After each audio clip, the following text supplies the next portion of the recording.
Before heading to Washington, Senator Kamala Harris was a prosecutor serving as San Francisco's district attorney and California's attorney general. And while she may call herself the progressive prosecutor that some say is an effort to pander to the left, her record in the Golden State suggests otherwise. Joining us now to weigh in on her background, former NYPD Commissioner Bernie Kerik. Bernie, thanks for joining us. What's your impression of Kamala Harris when it comes to law enforcement?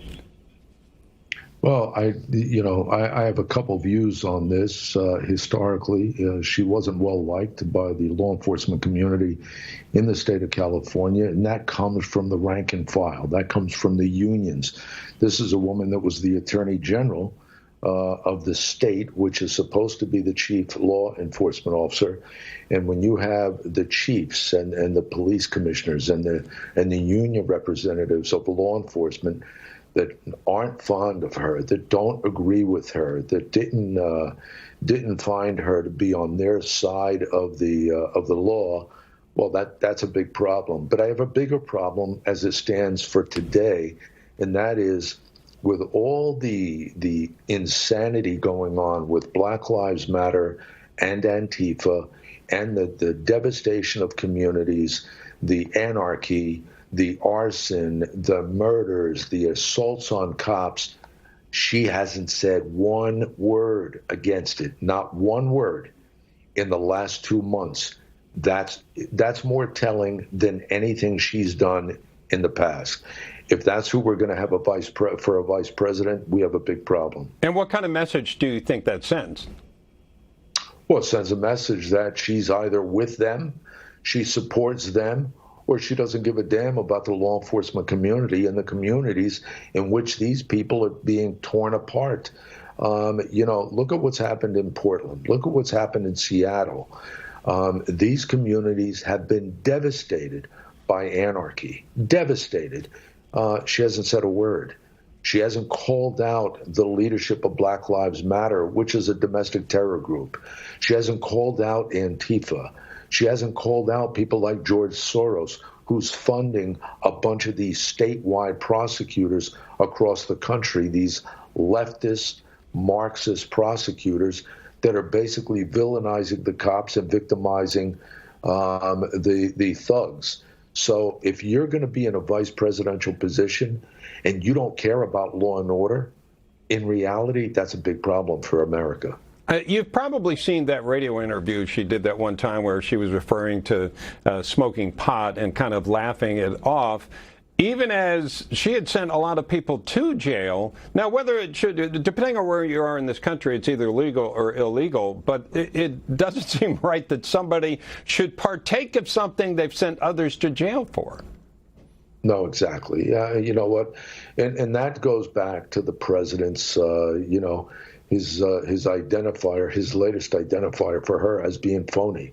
I've heard that before the president said it. I've heard it from 20 different people that were associated with her, worked with her, or knew her in California.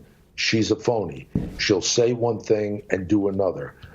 We've seen that historically, but that's not what we need in leadership positions in this country, especially when you have a presidential candidate who doesn't even know where he is on a certain day or who his wife is.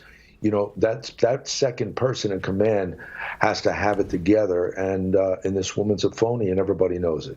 Bernie, I was looking today. There are 13,000 apartments in New York that are empty now.